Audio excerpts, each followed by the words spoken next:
So recently I had an interesting project and I thought it might be worth sharing. This is about an image processing and computer vision project. So what we see here is a chart of the S&P, and on this chart we have these markers, the green and the red one. So this is a trading markers, and I wanted to see if I could automatically extract these markers. So this is one chart, this is another, this is another. So I have a lot of those. By a lot, I mean I have like thousand photos with all these markers, and I wanted to see if I can automatically extract the markers from the image.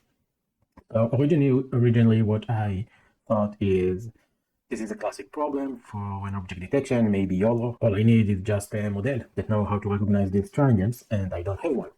So one option was to manually label all the markers on I don't know how many images and then try to train the model. But I didn't know how much I need, and I didn't want to go into this adventure of manually labeling all the triangles. An alternative approach then that I tried is, okay, let's try to use like, so to speak, traditional image processing and try to extract the triangles using image processing. And eventually what I ended up doing is combining the two, both image processing and object detection, to analyze all the 1,000 images and extract the triangles. And this is what this video is going to be about. So we are going to start with image processing, trying to detect the triangles, and then we will do the same using a model that I trained on that I trained with YOLO. Training the model is not in the scope of this video, but honestly, it's pretty straightforward once you have the data. So with that, let's get started. Okay, so this is our main function, and what it does is just reading the images from the images folder. It's iterating through the images, loading the image, making a copy. Here we are going to call to our analyze method of the image processing module that you are going to write. And then we are displaying the images. Here I just resize the image so we can see it more clearly, because as you saw, the photos are quite small. So I just resize the image so we can see it more clearly. And that's it. If we hit key 27, which is escape, we are going to break the loop. If we are going to run this, we are just going to load the images. This is the first image, this is the second image, and this is the third image. Okay, so I already created this image processing file. It's empty. And we are going to let's write our analyze method. So analyze, we get an image, and let's take a look at the image. Okay, before we do anything, let's look at the image and decide what we want to do. So I'm going to put a breakpoint here, and what I mean by look at the image, I mean look like really closely on the image. And for that, we are going to use this extension, the View Image for Python Debugging by Elazar Cohen. This is a great plugin. If you work with OpenCV and C++, you know that you have this image view extension to Visual Studio, and this is essentially the same for Visual Studio Code. If you're using Python, you can watch the image and then you can zoom into the image and like see the actual pixels. So this tool is crucial for this task. So we have the image and we do view image here, and we can see the image. We'll tap on switch the R and the B, and now we get the image. And let's zoom in. So this is our green triangle, and if we zoom in, we can see the RGB values. So it's a perfect green. It's 0, 255, and 0, and this anti-aliased part of the triangle has a different, it's not a perfect green, it's a different shade of green.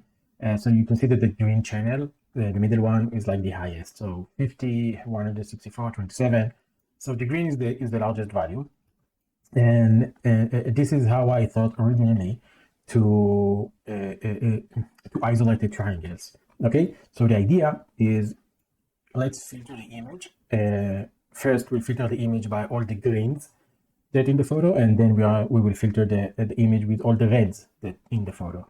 So we can see here this red is 00128, and again there are these are the anti-aliased part of the triangle, which is a different shade of red. Yeah.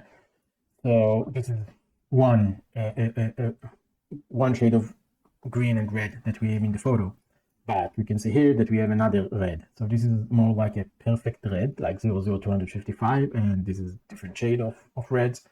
And this green is darker, so it's 0, 0. Yeah.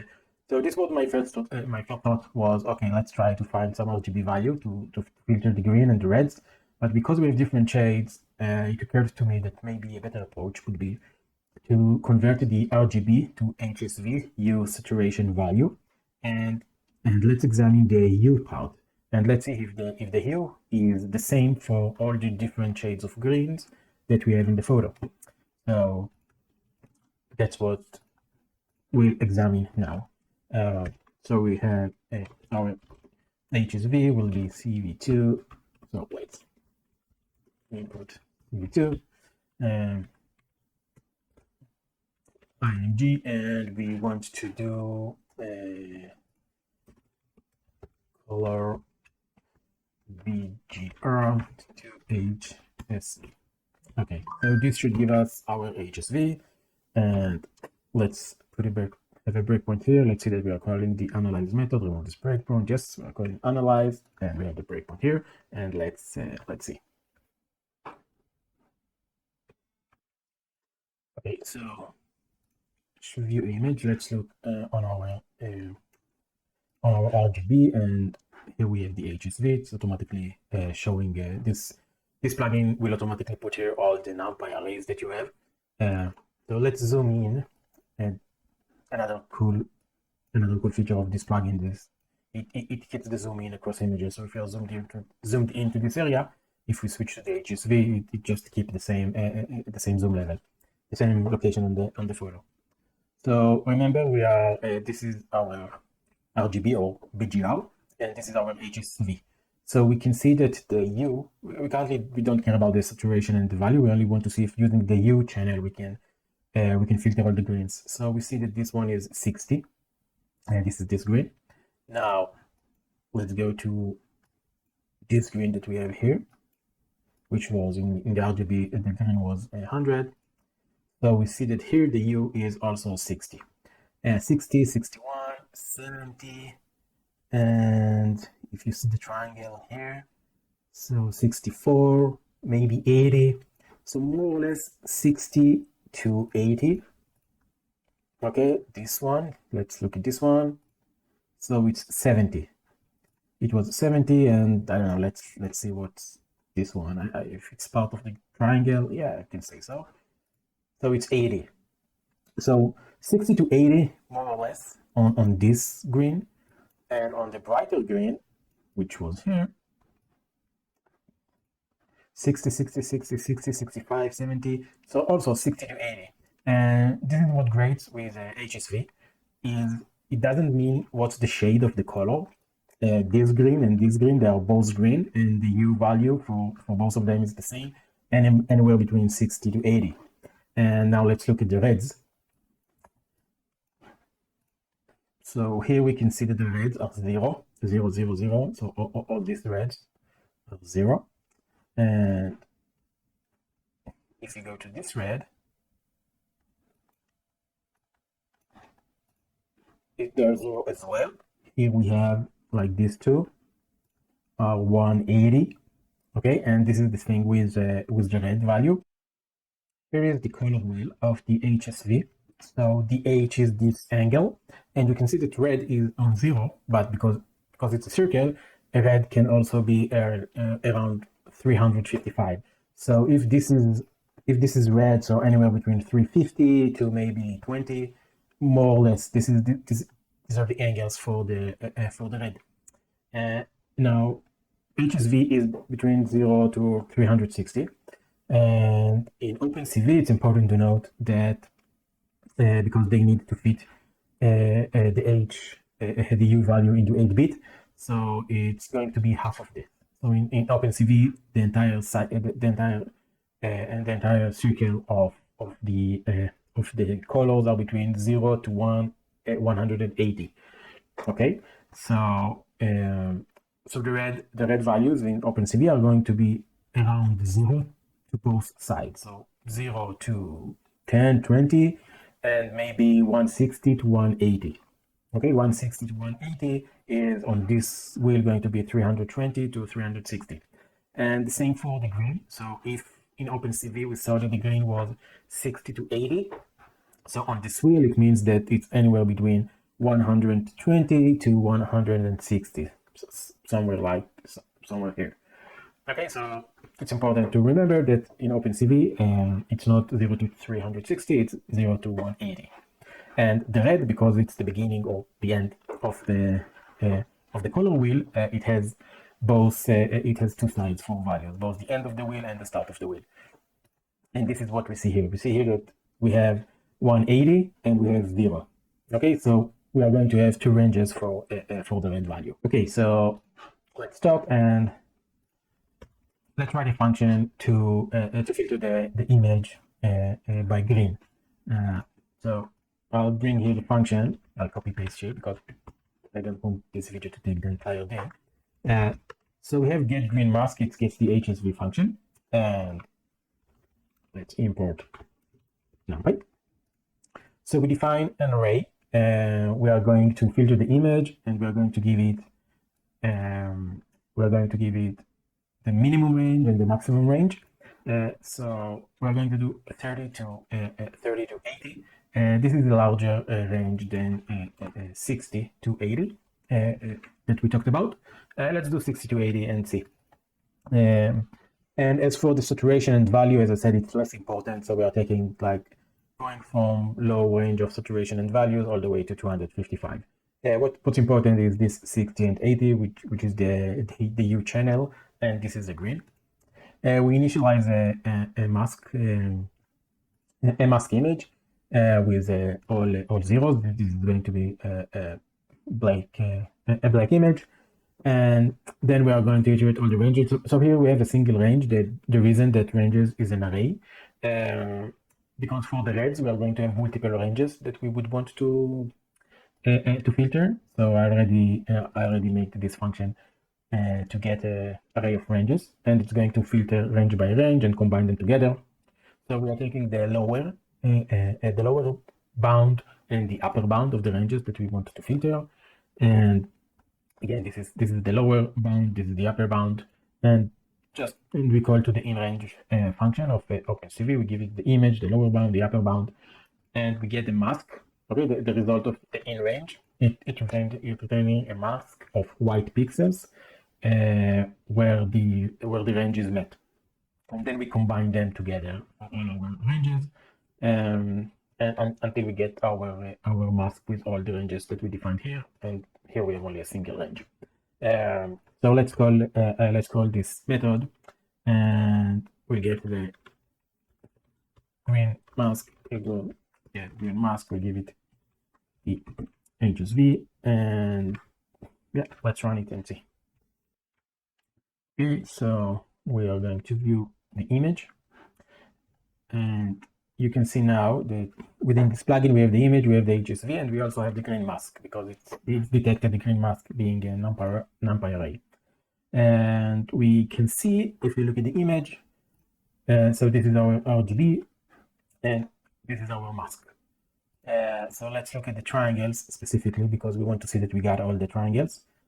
So we have here, here, here, here, and here.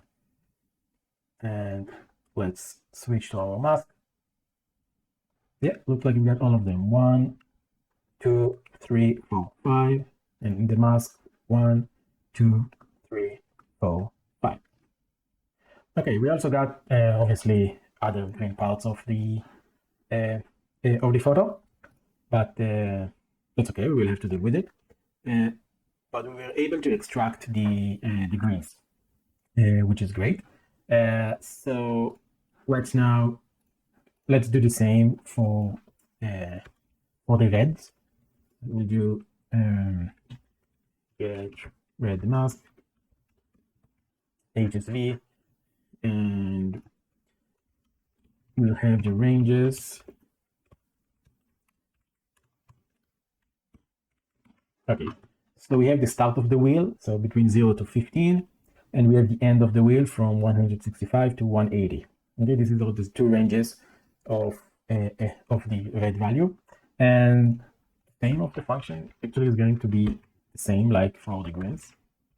If you want, you can write a single function to get mask and provide the ranges as parameter, but for simplicity, I made another method, and here we are going to have red mask, get red mask. Let's run it and see.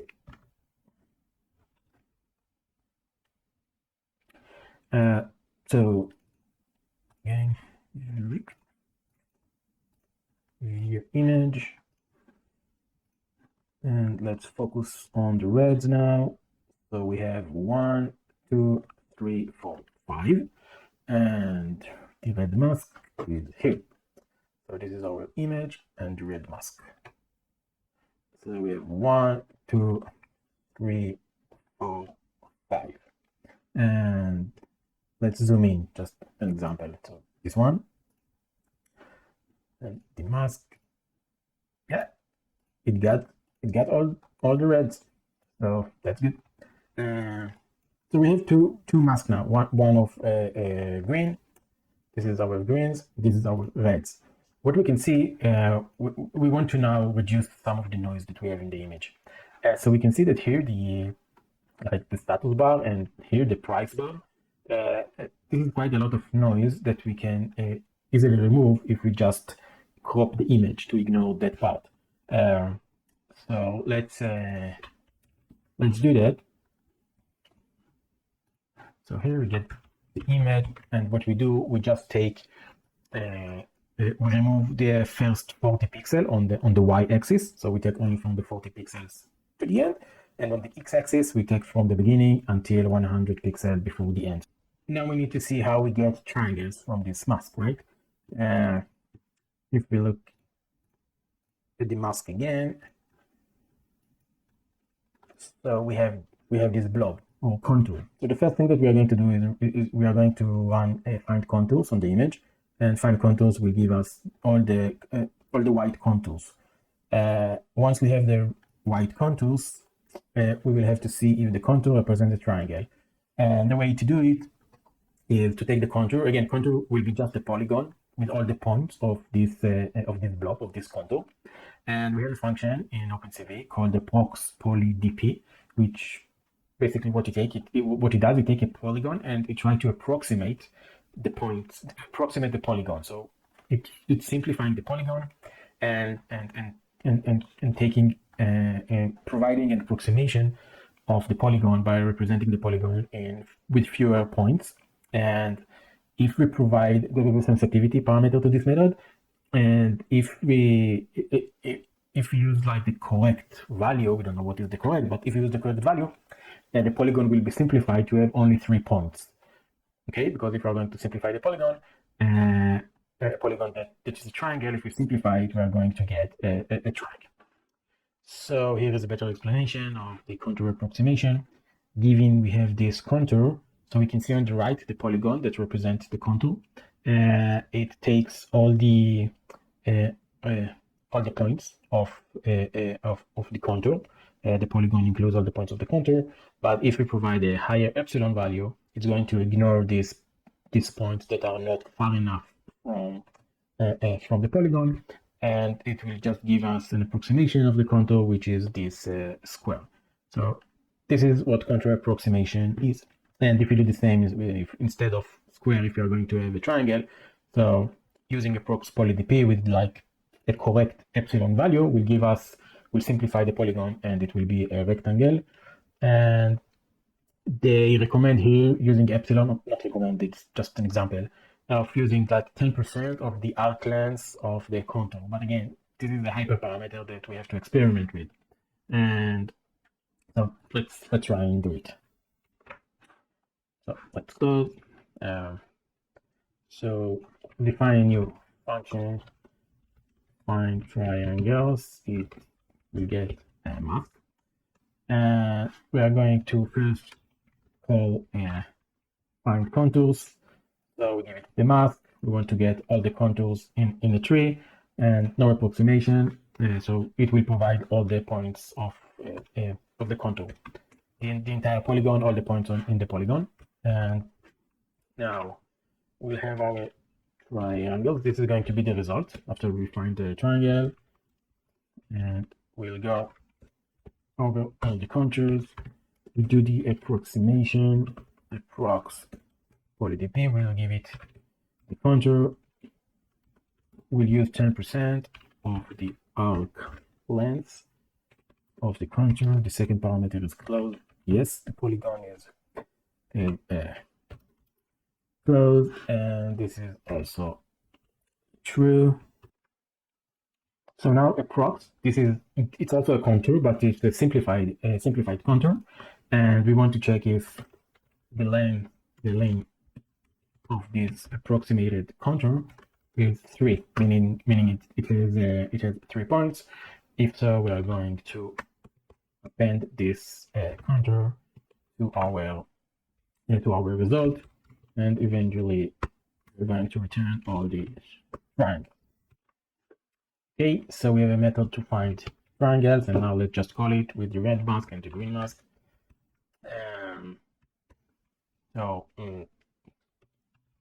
Green triangles equals find triangles. We give it the mask, and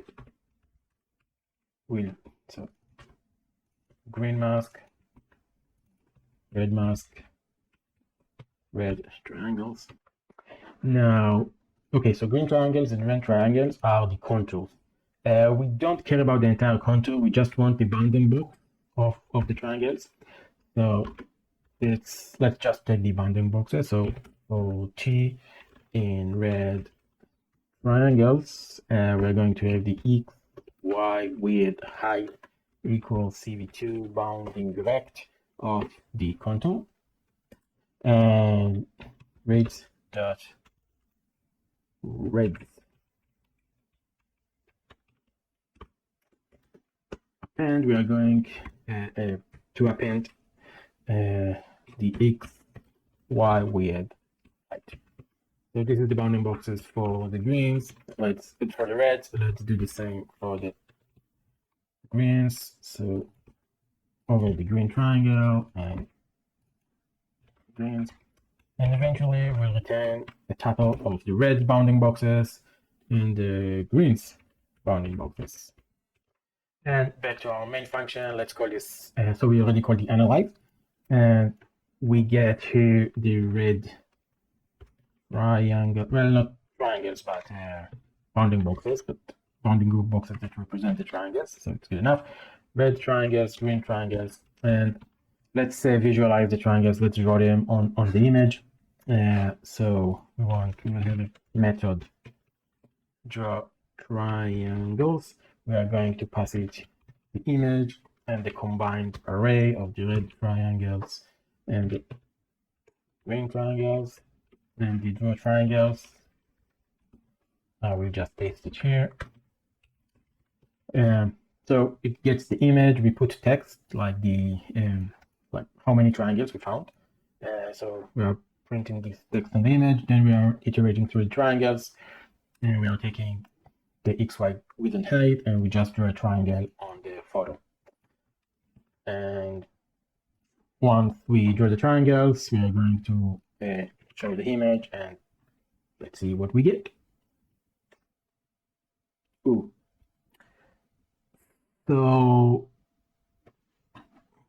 we get a lot of these small, I don't know what it looks all off.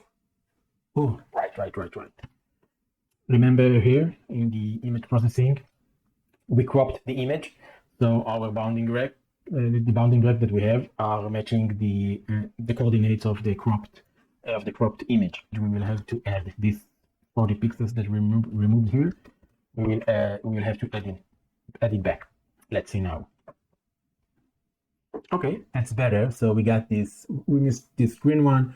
We got the red here. We got the red here. We got the green here. The red, the green, the red, the green, the red, the green, and a bunch of other noise that now we need to see how our filter. Here it looks like we have two detections from this red triangle. Let's take a closer look. So let's put a breakpoint here. Let's run it and let's take a look at this image. View image. So here it looks like we have this triangle and this triangle. Let's look at the original image. Oh, okay. So we have this blue line that is crossing this triangle, and we got two triangles. This is correct. Like we have two triangles here. In the mask image, we only filtered for the reds. So we have this triangle and this triangle. So I will call this actually correct. I think let's add this blue color to let's check what's the U value of this color and add it to our filter. Now looking at the image, we don't have a lot of blues, so it shouldn't insert a lot of noise to the image. So let's go to our image processing, get red mask here. Let's stop here. And let's take a look on the HSV photo here. Okay, and it was here. This one. This is the blue line. 105, 105, 105. Yeah, so the blue line looks like it's all 105. So let's edit. So here, duplicate, and we'll do 105. Now we want to be really specific only about this blue. So we'll do from 105 to 50 to 105 to 55. Let's put a breakpoint here and stop, run it again, and we look at the mask that we get. Refresh. Mask. Okay, yeah, it's this one. This is the HSV. We can see this is the blue line. And let's take a look at the mask. And we got a complete triangle. Let's run.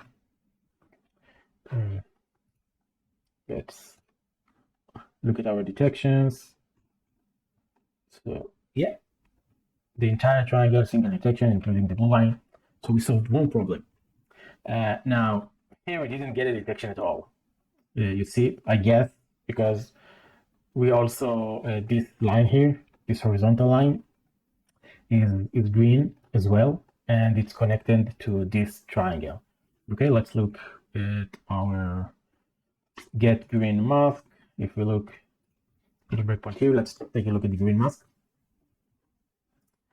Refresh. Mask. Okay, yeah. So you can see this is a giant contour. It's this, and it's connected to the horizontal line. So it's all a single contour, single huge contour. So this line, we need to somehow get rid of it. So in order to get rid of this white line, what we can try to do is use the erode function in OpenCV, the morphological operation of erode. What erode does is basically shrink the white pixels of a mask image. So for example, if this is our image, erode works with a kernel. So if this is our kernel, erode will convolve the image with this kernel, and at each step it will replace like an anchor pixel of the anchor pixel of the kernel with the minimum value of all the pixels of these kernels. So for example, in this kernel, the minimum value of one of the pixels is 0. So the anchor point of the kernel, which is this white pixel here, is going to be replaced with 0, so it will turn black, and it will do it like for the entire image. So when it gets here, it will replace also the anchor point of the kernel with black. And obviously here I'm using like a very large kernel. Assume that our kernel is this small kernel. So if all the pixels are white, nothing is going to get replaced. It's only going to replace pixels where we have an edge of white and black. Okay. Now the shape of the kernel is very important. And for example, if you are going to use like kernel like so, okay, so think that we are going to convert the image with this kernel, and we get here, okay, it will replace no white pixel with black, because all the pixels of the kernels are white. But on the contrary, if you are going to convolve the image with a vertical kernel, okay, it's going to replace all the white pixels here to black. And this is what we do. In order to remove horizontal lines, we need to convolve the image with a vertical kernel. And because we can see our line here is like just 1 pixel, and we want the erosion to be very minimal, so we will erode the image with a vertical kernel of only 2 pixels. Like, it's a very minimal erosion that we are going to apply to the image. So let's try and do this. We'll do this in define triangle once we get the mask. So we'll define a kernel of 1, and it's going to be vertical, so the height is going to be 2, the width is 1, and it's going to be of UE8. This is our kernel, and then our eroded mask will be UE2 erode. We are going to provide the mask as input, our kernel, and there is iterations. Not usually, erosion can run multiple times. Running erosion multiple times is a good practice of eroding the image using the small kernel instead of using a large kernel. But we want a minimal erosion, so we'll do only a single erosion. Just okay, for the sake of comparison, let's call it mask 2 here. Let's run it. So if we look, let's take a look at our mask.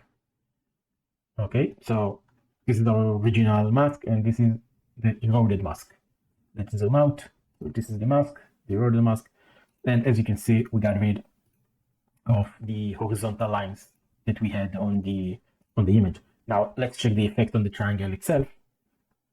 So we zoom here. This is our mask. This is our eroded. Okay, so you can see here we had white pixels here that they got eroded as well because of this black line. So the vertical kernel was here. Let's look at another triangle. This one. See, it got shrinked, but it's still a triangle, so it looks good. And let's remove the breakpoint. Okay, let's not remove the breakpoint. Let's take a look at the image. So we didn't get it. Oh, yes, obviously not mask 2, mask. Let's run again.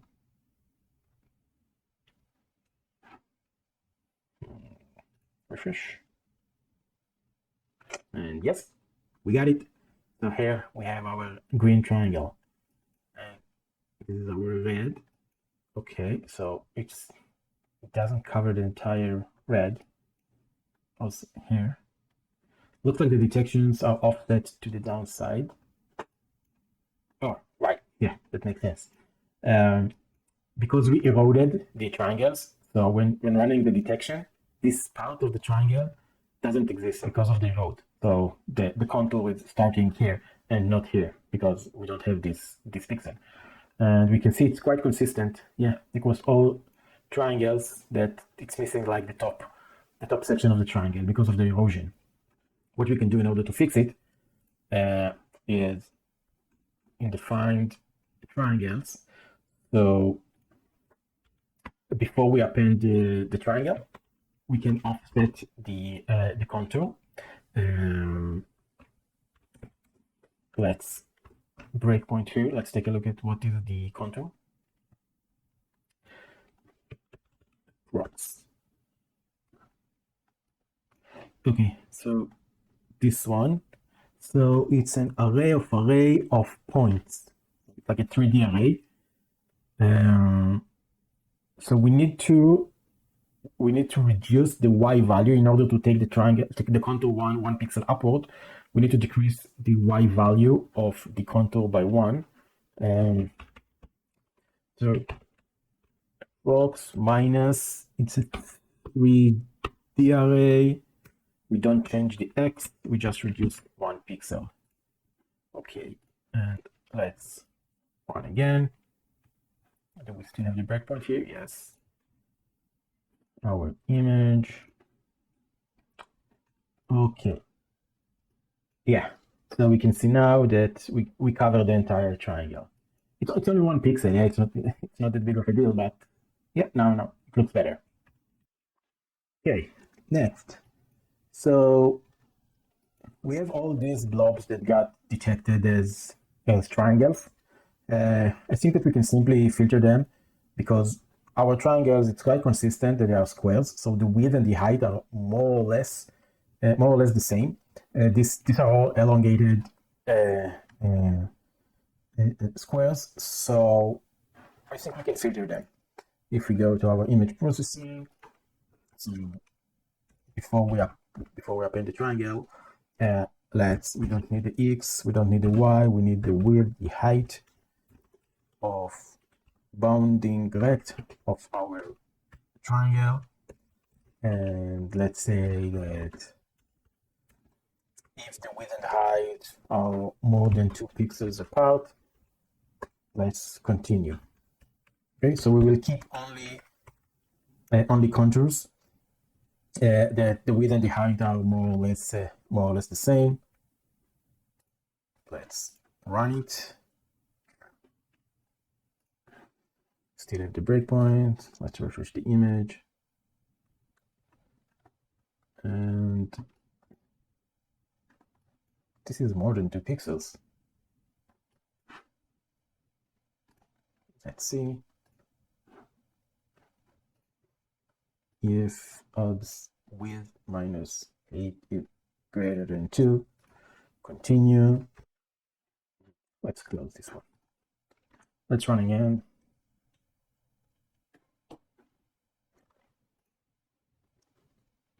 Okay.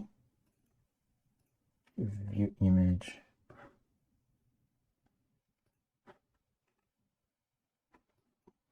Okay. Still have some blobs that we need to. Oh, yeah, this one, the long one that we had here, is removed. Right? Let's see that I'm not mistaken. Let's remove this. Let's run. Fish. Yeah, so we have this one, and we have this one, these two. Let's bring the code back. Run again. Refresh. Yeah, so we don't have them. So yeah, it's probably the width and the height are within 2 pixels. So let's try now to remove small contours. Stop in our image processing. So here we can take the area of the contour area of blocks, and again, this is something to experiment with. I mean, it really depends on the data, on the images that we have. Let's filter like if the contour area is less than 5, let's filter it out. So we rely on the fact that on the images, the size of the triangles are the same across all images. So we can do this brute force adjustment of the hyperparameters. And yeah, we got rid of all the small blobs, and we detected 9 rectangles. So we have 1, 2, 3, 4, 5, 6. We missed this one. 7, 8, 9, 10. Oh, we missed this one. So 1, 2, 3, 4, 5, 6, 7, 8, 9. Yeah. So we detected 9. We are only missing. We are missing this one. Let's see the other images. So this one we had 9, this one 5, 1, 2, 3, 4, 5. We missed this one. And here we got 10. 1, 2, 3, 4, 5, 6, 7, 8, 9, 10. Yeah, so here we got all of them. Let's try to see why we missed the first triangle. So let's go to the green mask here. So it was this one that we missed. Mask. Now I forgot which was the one that we missed. I need the H3. It was this one that we missed.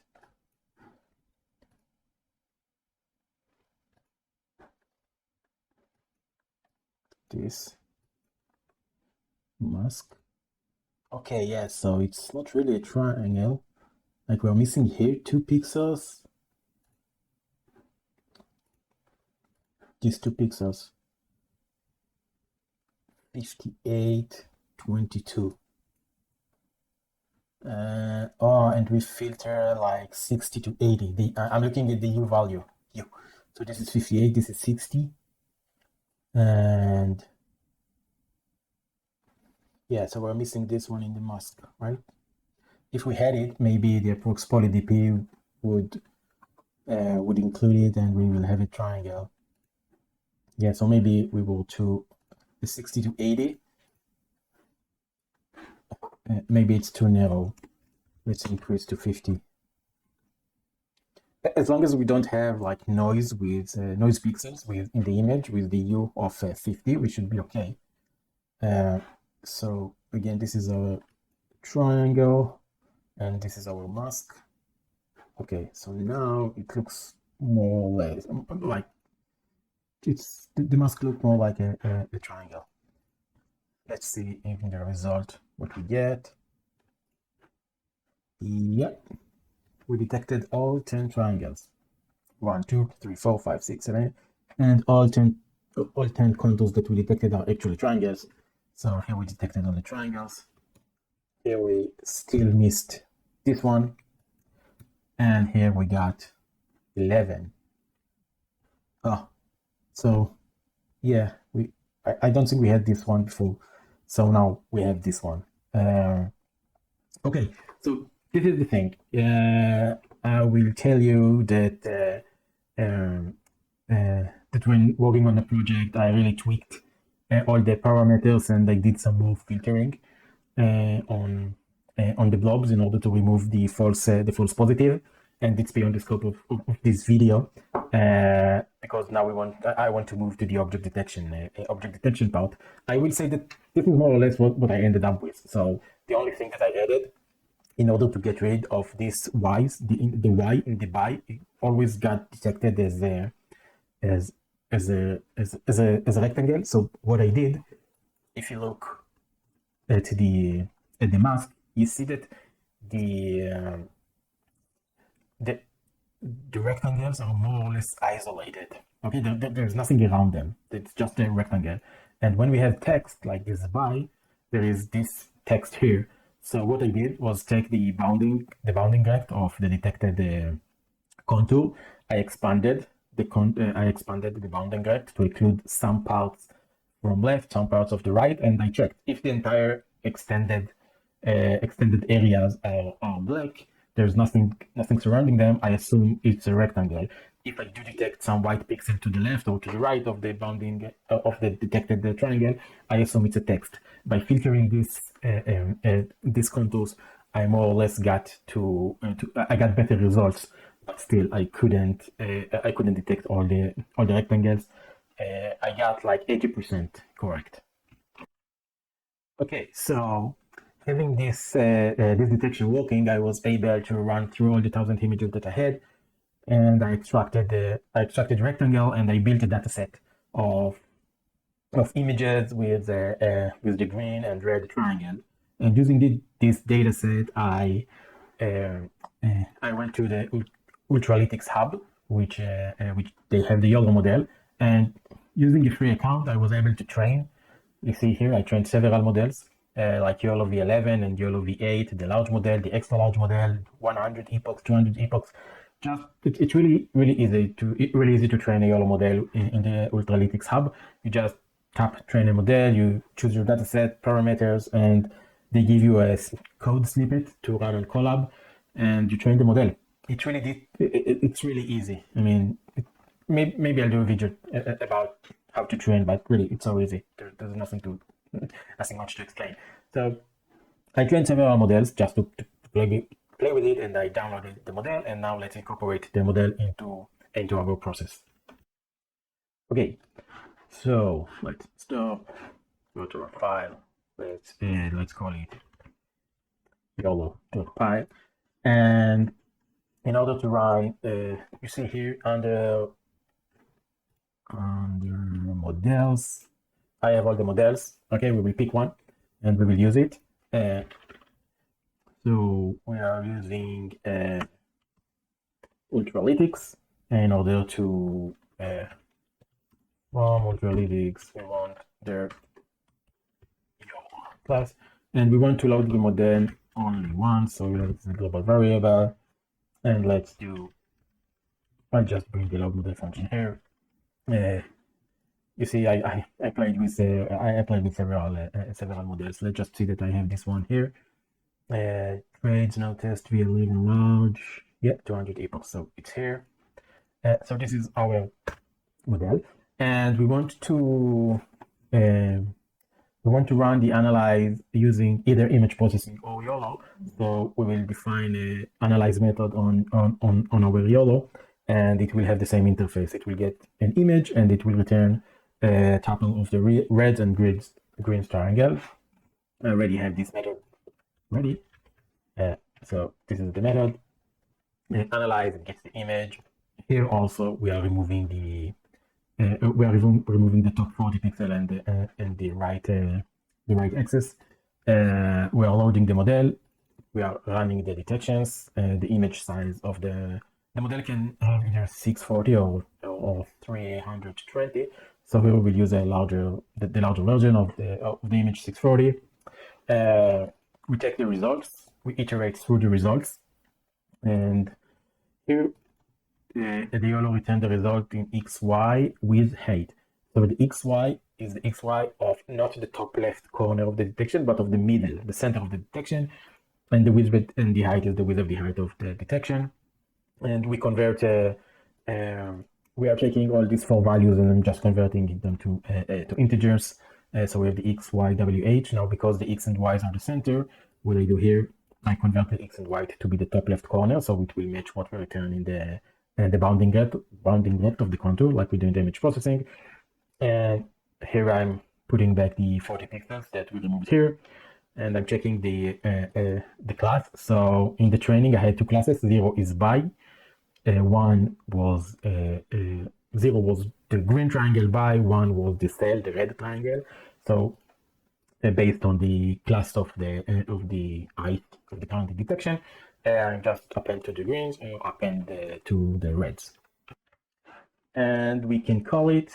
So it's practically the same. Let's do image 2. Import YOLO. So this is image 2, red triangles, green triangles, not image processing. This is going to be YOLO, and we're going to give it image 2.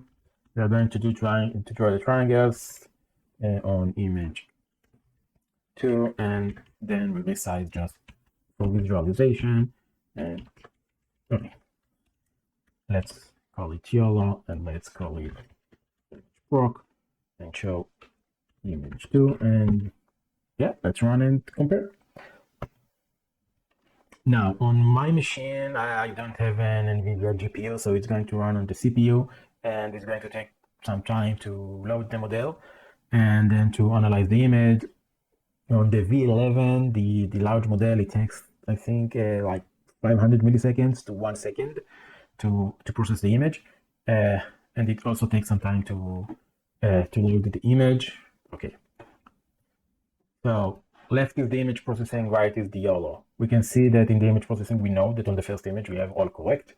And here with the YOLO, we also got 10 rectangles, so it's the same.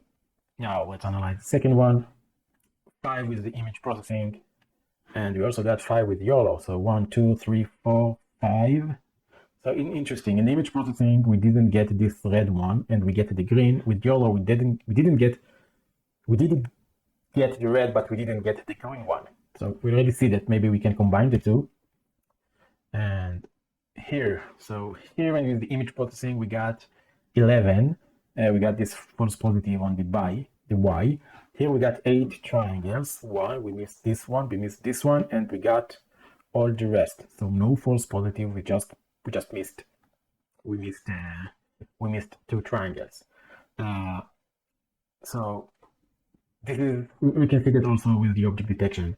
We don't get all the triangles. Now, I didn't do an extensive training of the object detection. I just took the data. I just took this image. I created labels for each image and I provided it. I didn't provide some negative examples for the in my data set, so I believe it also affects. But if you look at the image, we can see that the rectangles are relatively small compared to the entire image, and we are trying to detect small object within a larger image, and this might be a problem. So in order to detect small object within an image, there is a method that it's called SAHI, which is slicing aided hyperinference. This is a fancy name for running multiple detections on the image using this sliding window, as you can see here. What we do, we take the image and we slice parts of the image on each step, and we run detection only on this sliced window. The idea is that within this sliced window, the small objects are relatively larger, and maybe it will help with detections of small objects. So, in order to do it, we will use the library from RoboFlow. They have Supervision, which is a very extensive library for image processing tasks, and they have this SAHI functionality embedded in their library. So we are going to import Supervision, and I already have here a function to the analyze version of our analyze using the SAHI method. So we get an image, and again we remove the top and the right part of the image, and now we need to define our slicer. So this is our slicer, and this is the slicing window that we want to use. Again, the window size that you want to use, it's a hyperparameter that you need to test. And remember, each window is a detection. So I wanted to slice my photos. They are not big photos. So you see, it's like 347 by 400, like 600 by 400, 500, 600 by 600. This is more or less. I decided that I want to slice them to 4, and there is an overlap between the sliced window. There is some overlap that you want to define how much overlap you want. It is based on the size of the object that you want to detect. Because our triangles are really small, I think that a 10% overlap is enough here. So here we define the slicer. We put a breakpoint and we just see instead of me mumbling here. Once we have the slicer, we can execute the slicer using our image and get the detections. Now, the slicer is just a wrapper around this mechanism of slicing the image, running detection multiple times on the different slices, and then combining the results together. So, but in order to do the actual detection, you need to provide a callback to your slices, to your slicer, which will run the detection. So, our callback is just going to run the YOLO model. So this is our callback. We're going to load the model. We are going to run the model, and we are going to return detections in the supervision format. So we do supervision from Ultralytics. Note here that we are not running the model like we did here, which we use the large image of 640. Because we are slicing the image, I don't want to resize the image, the sliced image to 640 because the rectangles will get too blurry. So we are using the 320 version of the model, and the rest is the same. So the slicer, it's taking care for running the entire detections and merging the results. And what we do here is exactly the same like we did before. Only exception that now from supervision we get the XY like the bounding box and not the center. Other than that, it's really the same.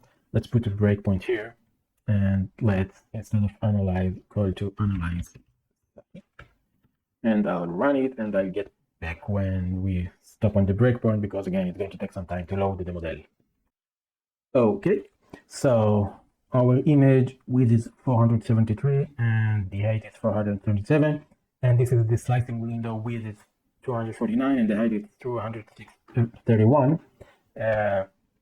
So our slicing window 249 times 2, so 400, almost 500 pixels. This is more of the image width, but remember that we have the 10% overlap. Okay, so we have this overlap.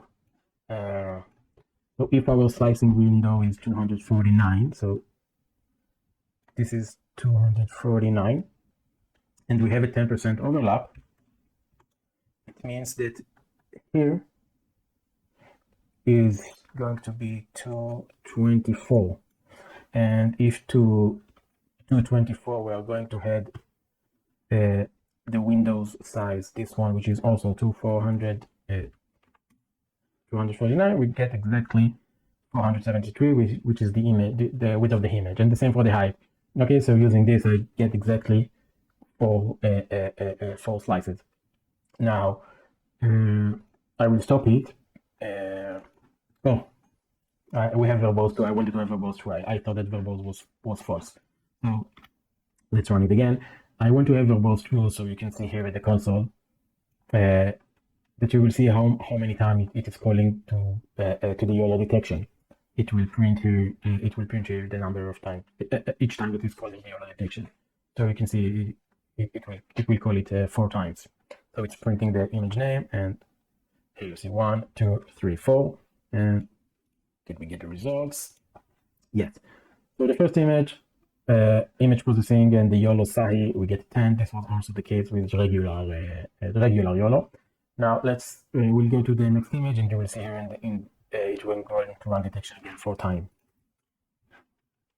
And now here we got 5, and here we got 6. We got all the triangles. Remember that with the regular SAHI, we missed this red one, and now using SAHI, it got detected. Let's move to the last image, and you can see that here we got 11. We know that we got this Y, but here we got 10, and using the regular YOLO detection, we got only 8. Okay, so there are 2 triangles that were missed when we tried to analyze the entire image, got detected when we detected the triangles using 4 slices. And yeah, that's pretty much it. My project, after I extracted the triangle, my project was to associate the price for each triangle. So you can see we have here the y-axis, and I need for each triangle like estimate what is the price. Again, if there is interest about how I did it, so write in the comments. Maybe I will make a video about it. But this video is already extremely long. I just wanted to show to do this comparison between like classic image processing and object detection, computer vision object detection, to extract the same information from the image. Then you see how we can combine the two, like doing simple image processing to do an automatic labeling, and then train a model, and using the trained model, we can extract more information that we did with the image processing. Now, I'm not an expert in image processing. Maybe there are other methods to extract these triangles, and it will work like better than what I did. So that's it for this video. Thank you. See you on the next one.